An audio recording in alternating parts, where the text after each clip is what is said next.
Deus e tudo faz como lhe agrada. Prata e ouro são os ídolos deles, obra das mãos de homens. Tem boca e não falam, tem olhos e não veem, tem ouvidos e não ouvem, tem nariz e não cheiram, suas mãos não apalpam, seus pés não andam, som nenhum lhes sai da garganta. Quantas pessoas diante de imagens dizendo para o santo: fala comigo, interceda por mim, faz alguma coisa. Eles têm olhos e não veem, boca não fala, ouvidos não ouvem, pés que não caminham, mãos que não apalpam. Tornem-se semelhantes a eles os que os fazem e quantos neles confiam. Israel, confia no Senhor, Ele é o seu amparo, Ele é o seu escudo. Então, torne-se igual quem faz, quem prega e quem o adora. Então, amado, o meu espírito se revolta contra a idolatria. Assim como sucedeu em Atos 17, enquanto Paulo os esperava em Atenas, o seu espírito se revoltava em face da idolatria dominante na cidade. Cidades inteiras, estados brasileiros dominados pela idolatria. Então, os absurdos que pregam, as crenças que alimentam, e eu quero hoje desmascarar algumas. Eu não preciso pregar 95 teses na porta de uma igreja católica, basta falar aqui e isto estará libertando concomitantemente milhares de corações. O Senhor me diz: Miguel, no momento desta mensagem, concomitantemente, ao mesmo tempo, na mesma hora, milhares de corações estarão sendo libertos. Diga glórias a Deus. Efésios 1:17, para que o Deus de nosso Senhor Jesus Cristo, Pai da glória, vos conceda espírito de sabedoria e de revelação no pleno conhecimento dele. Então Deus estará concedendo espírito, sabedoria e revelação, iluminados os olhos do vosso coração, para saberdes qual é a esperança do seu chamamento, qual a riqueza da glória da sua herança nos santos. Então Deus está iluminando corações.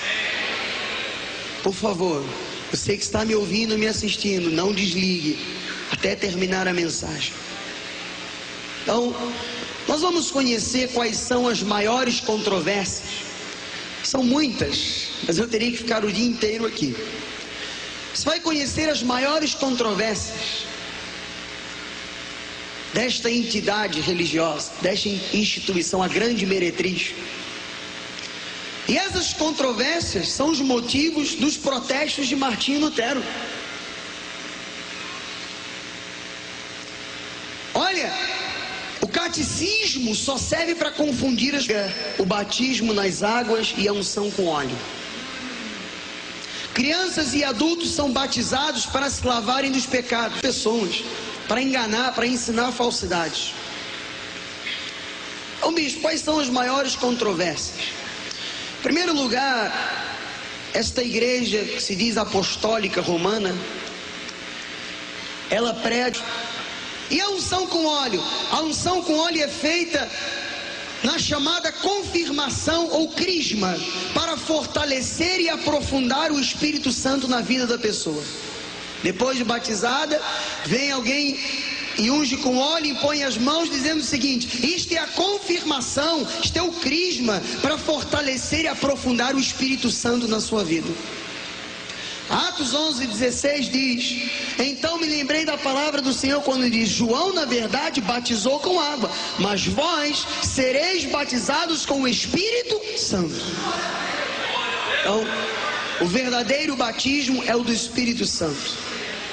Em segundo lugar, o batismo do Espírito Santo é pela palavra e pela fé, não é pela unção de um óleo ou imposição de mãos. Porque Efésios 1,13 diz: em quem também vós, depois que ouvis a palavra verdade, o evangelho da vossa salvação, tendo nele também crido, fostes selados com o Santo Espírito da promessa. Então é pela palavra e pela fé.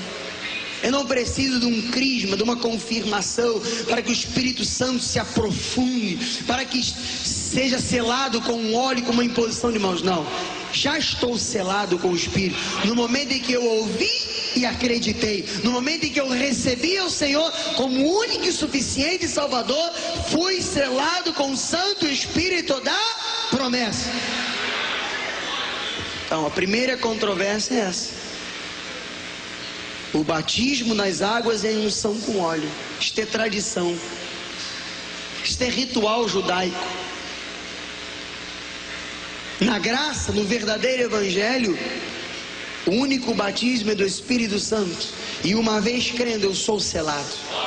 Eu não preciso que alguém venha com óleo. Bispo, mas aí tem igreja evangélica ungindo as pessoas com óleo na porta. Eu não disse que esta grande meretriz tem um monte de seguidores? Segunda grande controvérsia, eles pregam a confissão ou penitência. O que significa isso?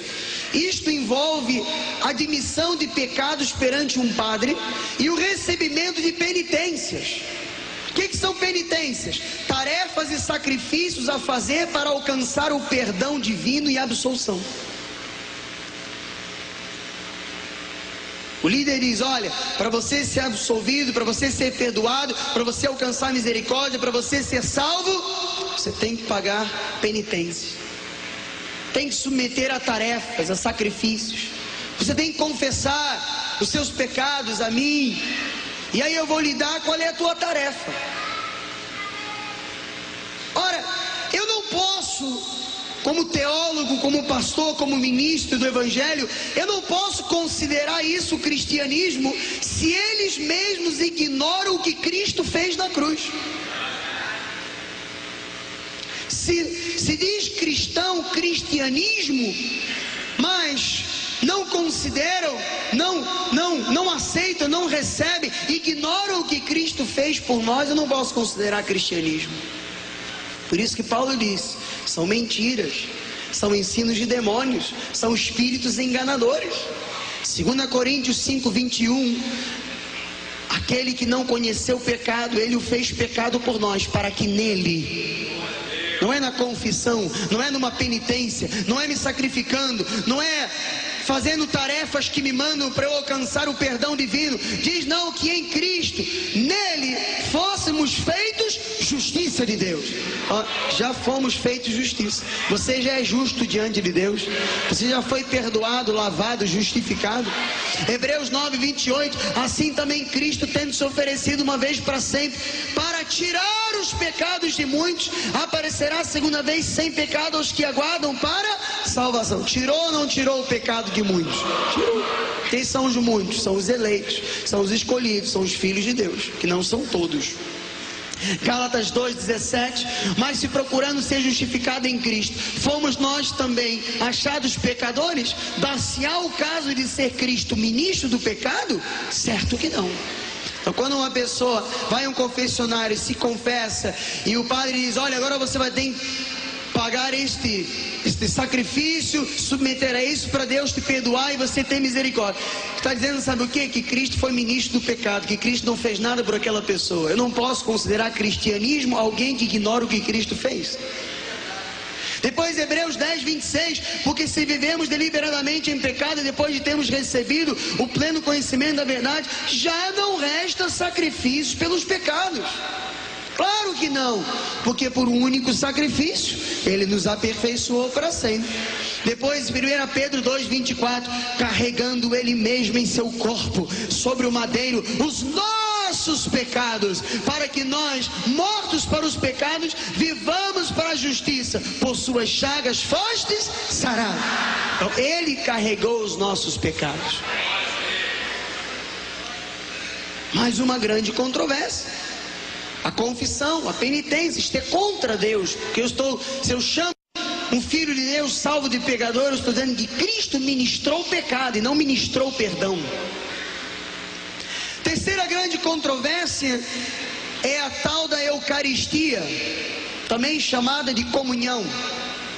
Eles creem que o pão e o vinho se transformam no corpo e no sangue de Cristo. Chamam de transubstanciação. Ora, Jesus nos mandou fazer isso apenas em memória,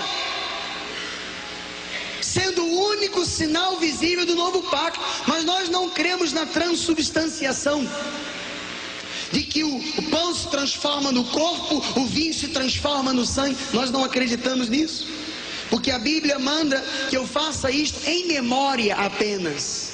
1 Coríntios 11, 23, porque eu recebi do Senhor, disse Paulo, o que também vos entreguei, que o Senhor Jesus Cristo, na noite que foi traído, tomou o pão, e tendo dado graças, o partiu e disse: isto é o meu corpo, que é dado por vós, fazei isto em memória de mim.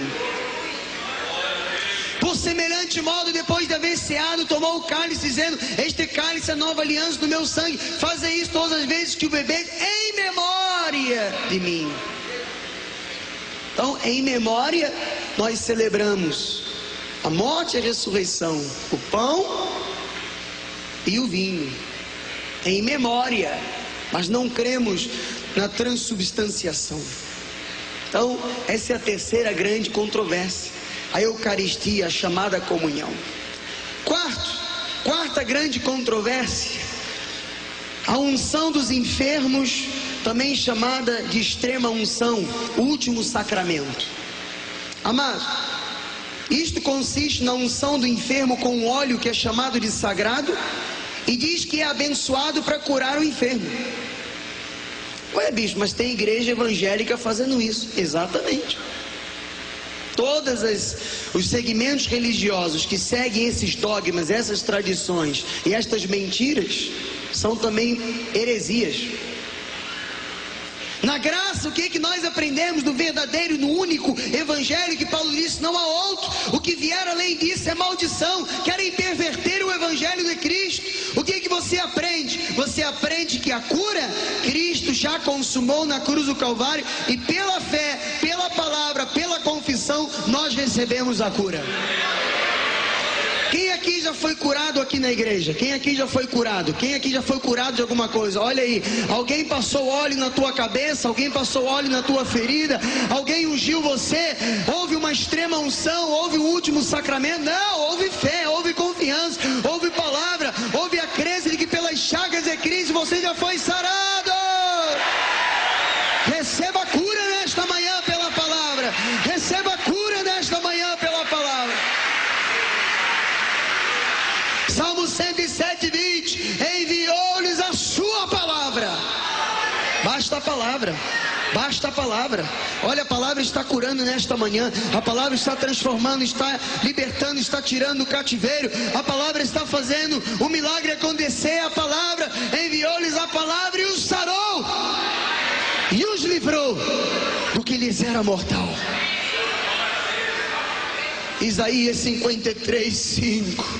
Mas ele foi transpassado pelas nossas transgressões, moído pelas nossas iniquidades. O castigo que nos traz a paz estava sobre ele, e por suas pisaduras já fomos sarados.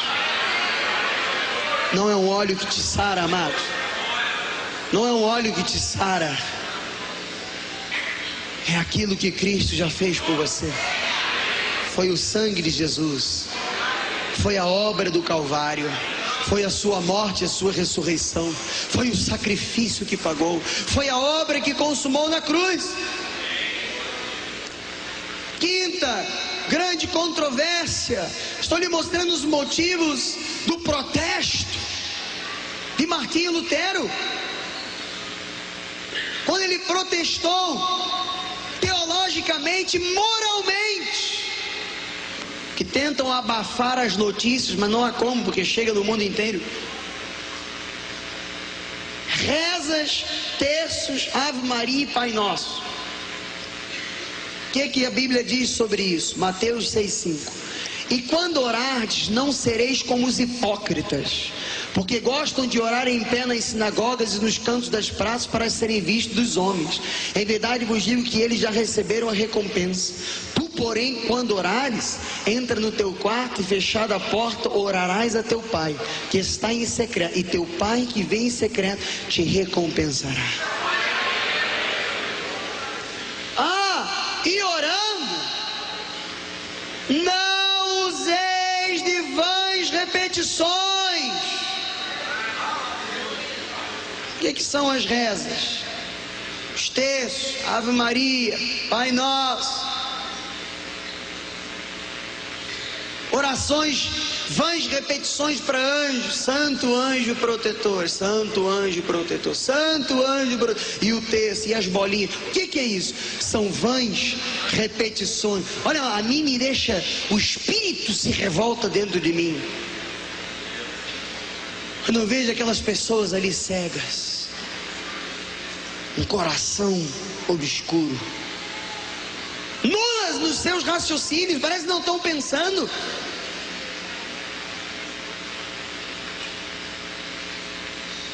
Como os gentios, porque presumem que pelo seu muito falar serão ouvidos. Não vos assemelheis, pois, a eles, porque Deus, o vosso Pai, sabe o que tem de necessidade, antes que lhe peçais. Então a oração, amado, ela tem que sair do seu coração. Você tem intimidade com Deus. Eu tenho mais coisa para falar, porque no entanto proíbem as pessoas de terem acesso a Deus, e dizem, não, vai primeiro ao santo tal, para depois ir à mãe, para a mãe pedir ao filho, para o filho pedir para o avô pedir para o neto pedir para o bisneto, aí o pai vai ver se te atende. Enquanto a Bíblia diz que o véu se rasgou de alto a baixo, há um novo e vivo caminho, temos acesso ao Santo dos Santos, podemos dizer até Abba Pai, Abba Pai. Mais uma controvérsia, são vãs repetições, diga vãs repetições. Sexta controvérsia, ai, purgatório. Eu, quando ouvia isso, quando era pequeno, achava que era um depósito de pulgas, mas depois eu entendi que não, que era pior do que isso. Só para quebrar um pouco o clima, porque o assunto é pesado. Pesado para quem não está preso nessas mentiras, para nós é jugo suave, é fardo leve. Purgatório, o que é o purgatório? Dizem que as almas dos justos, que no instante da sua morte, que estavam em pecado, serão purificadas no purgatório.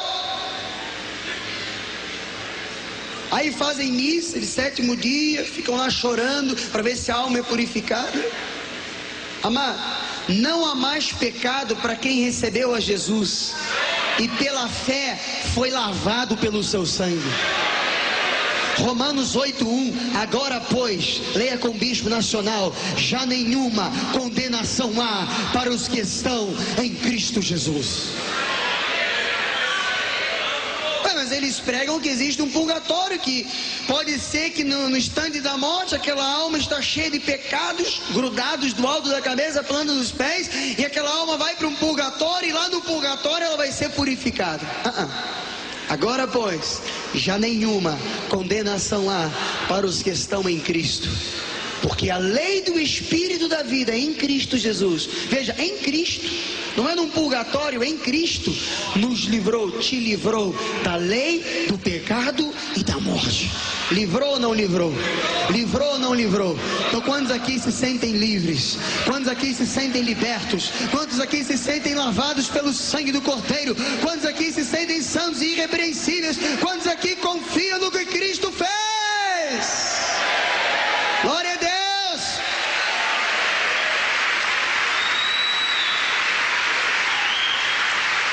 Depois Romanos 8:30, e aos que predestinou, a esse chamou, aos que chamou, a esse justificou, e aos que justificou, a esses glorificou. A obra já está completa. Não existe purgatório, é mentira.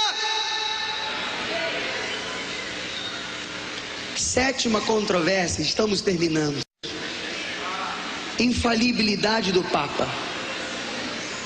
Olha,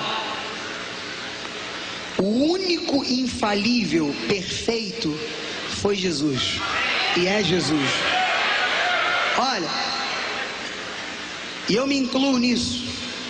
Todo ser humano é vaso de barro suscetível a falhas. Por mais vossa santidade que ele possa parecer, é ser humano, é vaso de barro, falha sim, falha que estão aí as falhas. 2 Coríntios 4:7, temos porém este tesouro em vaso de barro, para que a excelência do poder seja de Deus e não de nós. Longe de mim me achar infalível, mas longe de vocês se achar infalível.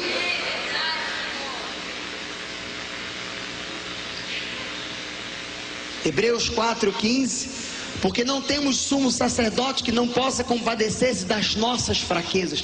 Todos têm fraquezas.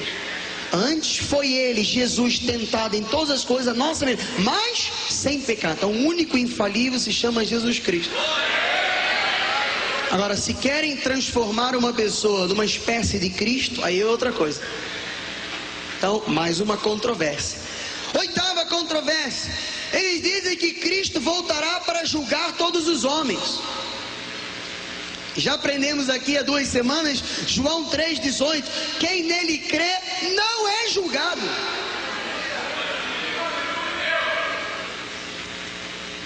O que não crê já está julgado, porquanto não crê no nome do Filho, do unigênito Filho de Deus. Então, já está julgado. Quem é da salvação, já está julgado. Quem é da perdição, já está julgado.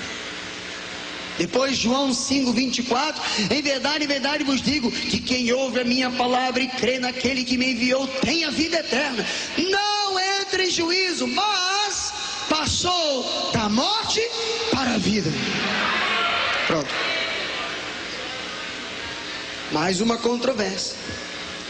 E por último, já vamos aos 45 minutos de mensagem, o que muitos já esperavam que eu falasse. Nona controvérsia. A Santíssima Virgem Maria, Imaculada, Mãe de Deus, Rainha do Céu. Olha só quanta coisa transformaram a garota. Olha, Maria foi apenas uma bem-aventurada, normal como qualquer outra mulher. Seu ventre foi usado como uma incubadora. Para quê? Para que nascesse Jesus na carne. Mas transformaram-na numa divindade, numa santa. Chamam-na de mãe de Deus. Ora, Deus tem mãe?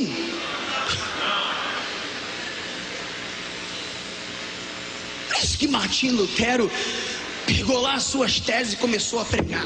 Não aceito, não aceito. Olha quanta gente enganada, olha quanta gente cega, olha quanta religiosidade, olha quanta gente aprisionada. Eu não aceito aqui as minhas teses. Eu protesto.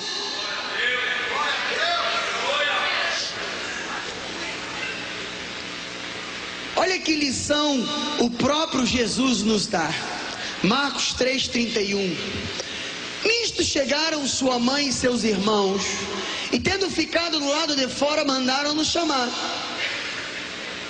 Muita gente estava sentada ao redor dele e lhe disseram: olha, Jesus, a tua mãe e teus irmãos e irmãs estão lá fora à tua procura. Santa Maria, Imaculada, mãe de Deus, Rainha do Céu, está lá fora. Jesus disse assim, ó. Então ele respondeu: quem é minha mãe?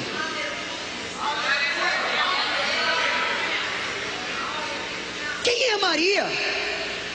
Para se tornar uma santa, uma divindade, ainda colocaram-na como rainha do céu.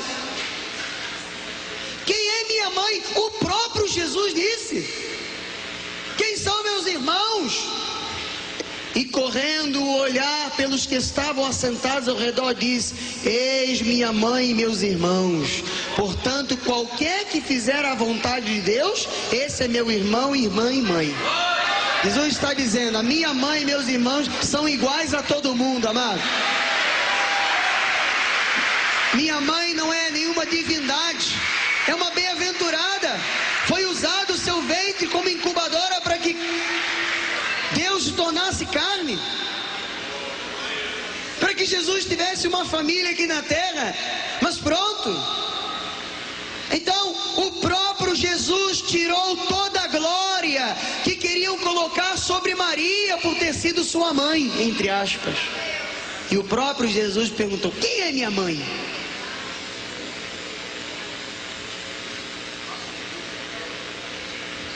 Mas só Ele tem a glória. Como Cristo era o próprio Deus, e Deus não tem mãe, porque Ele é o alfa, Ele é o ômega, Ele é o princípio, Ele é o fim, Ele é atemporal, Ele não tem princípio, não tem fim, amado. Ele é o soberano, Ele é o Logos, Ele é o Verbo. Então só Ele tem a glória, a honra, a adoração e o louvor. Só Ele. Então, mais uma controvérsia. Quem é minha mãe? Quem são meus irmãos? Porque no mínimo já queriam começar a idolatrar a mulher. Mas Jesus tirou toda a glória, porque Ele não divide a sua glória. 10º e terminamos. Última controvérsia. São mais, tá? São 500 milhões. Os votos de pobreza para ser humilde e aceito por Deus. Olha, Cristo me amou primeiro incondicionalmente. Incondicionalmente. Ele te amou. Aí eu tenho que fazer voto de pobreza para ser humilde e ser aceito por Deus? Vamos ver Efésios 2:4, que nos responde.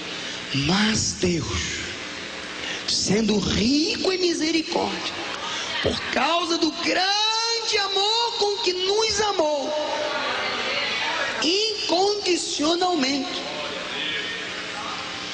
e estando nós mortos em nossos delitos e pecados, fizemos lá uns votinhos de pobreza.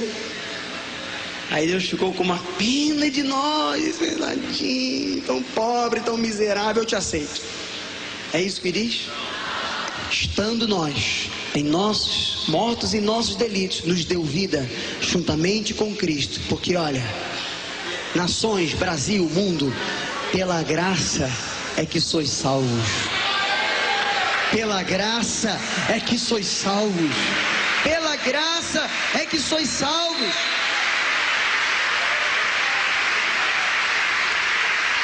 E o voto de pobreza, João 10:10, o ladrão vem somente para roubar, matar e destruir, e usa isto tudo para aprisionar as pessoas.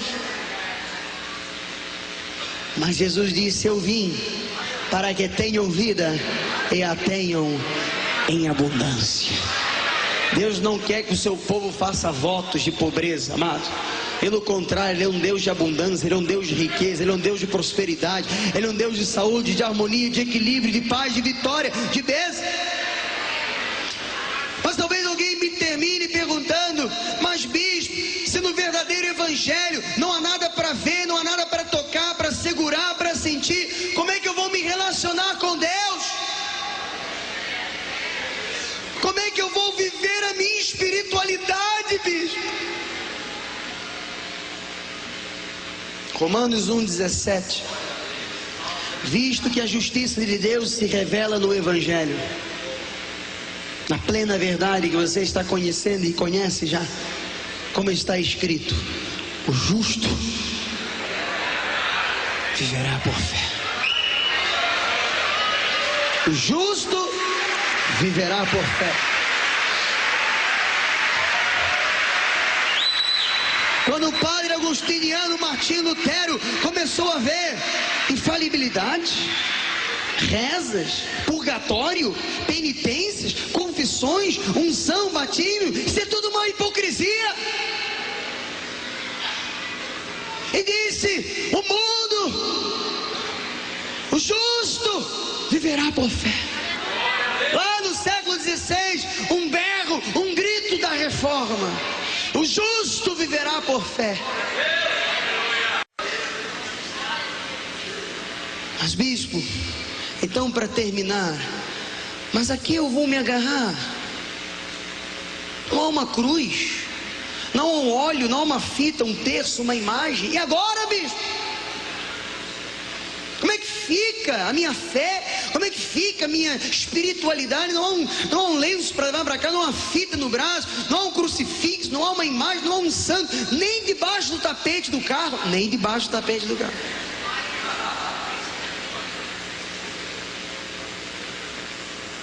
Bispo, eu tenho uma vovó que ela é super religiosa. Bispo, ela tem uma fé, bispo.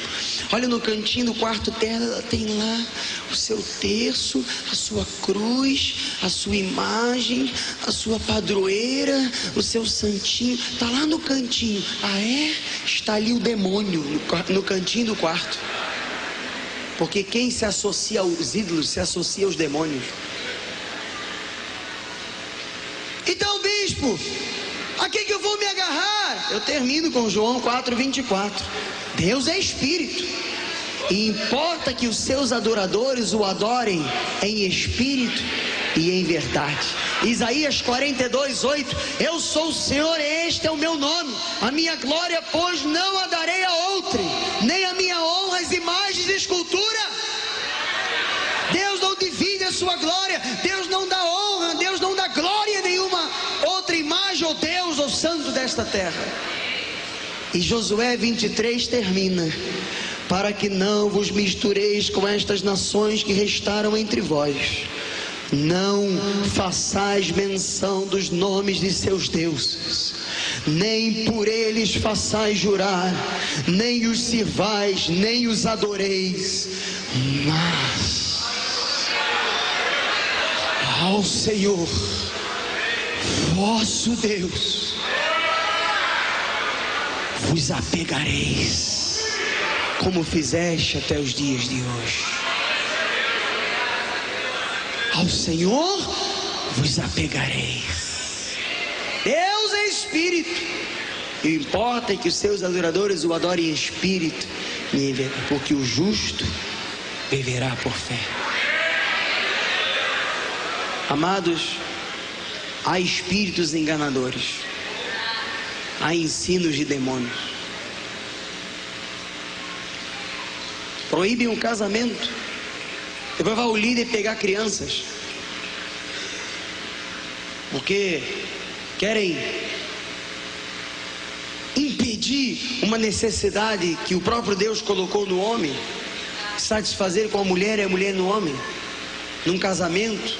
Uma família, são contra a família, são contra o casamento, são contra a natureza de Deus, são contra Deus, são contra tudo.